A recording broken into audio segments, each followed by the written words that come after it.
Welcome back to Yes to Tesla. Today we're going to be talking about some of the things that people over-exaggerate about Tesla.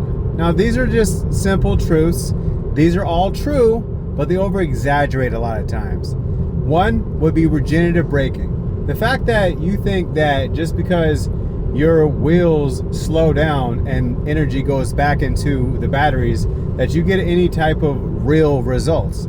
It's less than 5% goes back into your battery pack as you accelerate down the road and go down hills and have to use your regenerative braking. Most people get you to believe that this is a selling point on Tesla.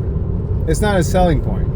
You think it's a selling point because you're like, wow, I can recharge my car while I'm driving. The difference is so little that you won't even realize it. Now, there are big differences when you're going uphill and you're having to deal with mountainous terrain, a lot of uphills. Then yes, you're going to see reduced range.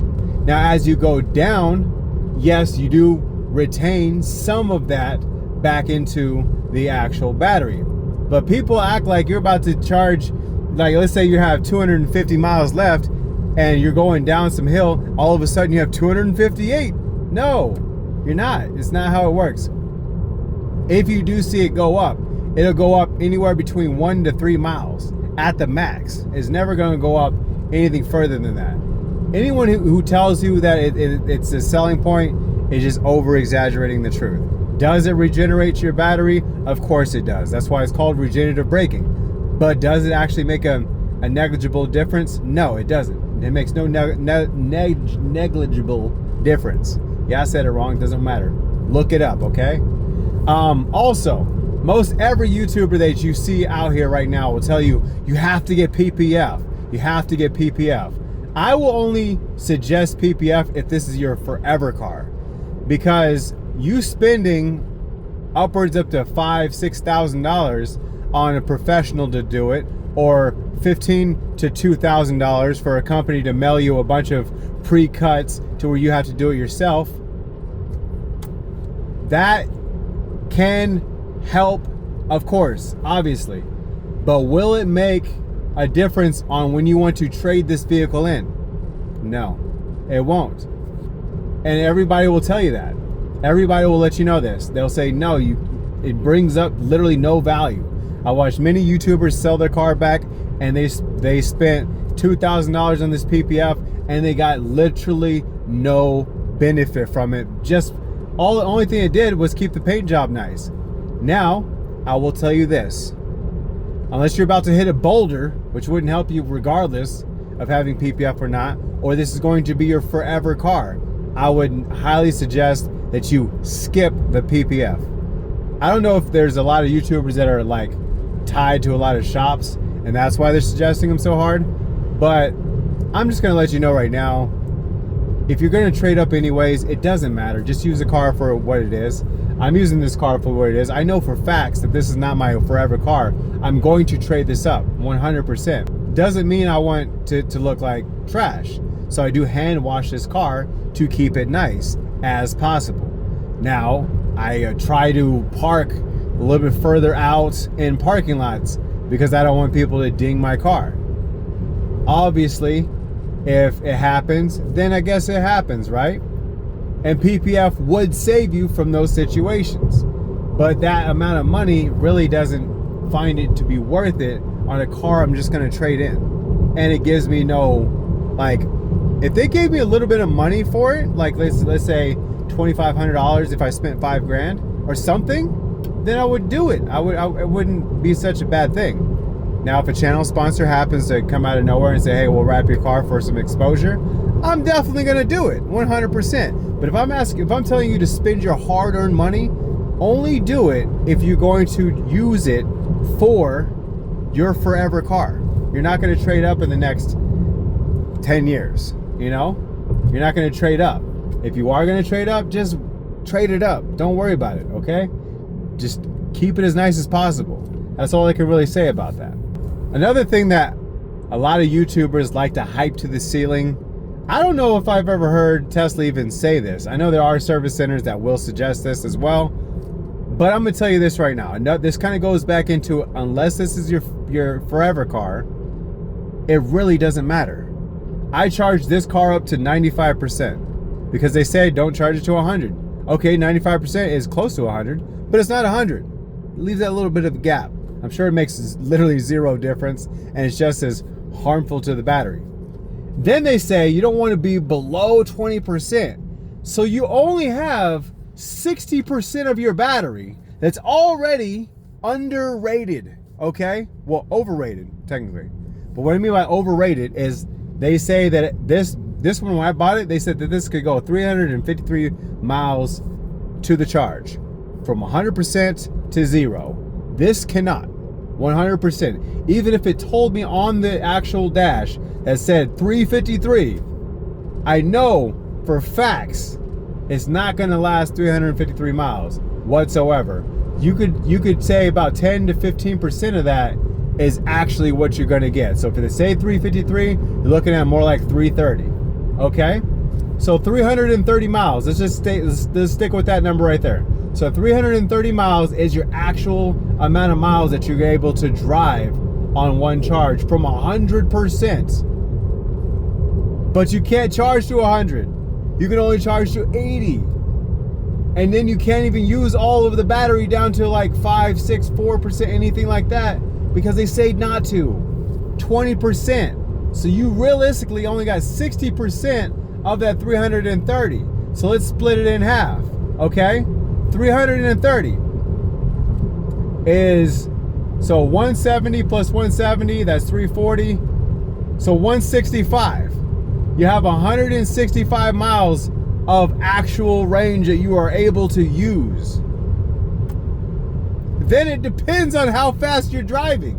If you're slamming on the accelerator a lot, if you're in hot weather like I am in 108, right now it's only 89, but 108. If you're in extreme cold, like below zero or like below 20 degrees technically, then you have even less battery. Don't let these YouTubers hype your head to the ceiling and have you out here barely driving your car because you're scared to wear down the battery, bro. Think of it this way. There's been many different cars out there. I've watched so many videos of people out there showing what their car is after 200,000-300,000 miles, 150,000 miles. There was this guy over in Europe who has over 300,000 miles, and they ran it as a taxi. Anytime that you run a car as a taxi, you're going to supercharge that car all the time and hardly ever charge it at home unless you're actually at home. But a taxi, you're going to be out there as much as possible, right? This thing is going to drive all over the place. The car still looks basically brand new, had 0 ppf. Also, the only part that didn't is right there on the bottom. That's a lot of miles to be driving because of the fact that they didn't have any of those mud flaps. So those I do suggest. I don't think there's many people overhyping those to the ceiling, so I wouldn't say that. But that was the only damage that they had, is they should have had mud flaps on the car because there was a lot of rocks that kicked up on the side, and you could really tell how much of a beating over 300,000 miles it took. But that guy did a range test and still had 80% of his battery after 300,000 miles of abuse. So drive your car. And you think a taxi is like, oh, I'm going to charge you 80%. No, I need to go out here and get this money. I don't have time to sit here and charge my car every 5 minutes. Sorry, there's a fly in here that needed to get out. Sorry about that. But I don't have a time to sit there and charge my car because this is what I should do to preserve my battery. Don't let these YouTubers overhype your head. Now, if you're going to have it forever, I'm talking about for all eternity, until that battery dies. And even if the battery dies, you're like, you know what? I didn't have any maintenance. I saved up the money. I bought a new battery. So I spent the $10,000 to $15,000 it took to get the battery. And I'm just going to keep rolling. I've had to replace little small things here and there, and then I'm just going to keep it rolling. Then, okay, yes, do PPF. Try and take care of your battery as much as possible. Do all the things that they're saying. But for the majority of you that aren't going to sit there and have your car for literally forever, drive your car. You bought the car to enjoy it. This is an amazing car. This car is so awesome. This is the best car I've ever had in my entire life. The nicest at best as well. The nicest before this was a Honda HR-V. Okay, so the competition between the two cars is not much at all, because this is so different than the HR-V. So this is the car. So I know for facts that no matter what happens to this car, I'm going to get another Tesla. I know for facts. So I'm just letting you know to enjoy your car as much as possible. Enjoy it. Don't be out here having these YouTubers overhype your head. This is just me being real with you. This is my real life experience. I charge this to 95%. I'm not saying that you should do that, but I charge mine to 95% because I have to drive a lot of miles. I gotta be out all day, and I don't have time to sit at a supercharger. I charge in the morning and I'm already fully charged, and it lasts me all the way up until almost 8 p.m. If I did what the YouTubers were doing, my day would stop short at like 1 p.m. So just drive your car and enjoy it. Just know that Tesla has produced a car knowing that people are going to drive it long distances, knowing that people are going to drive it all over the place and want to enjoy it. That's why they made it an enjoyable experience.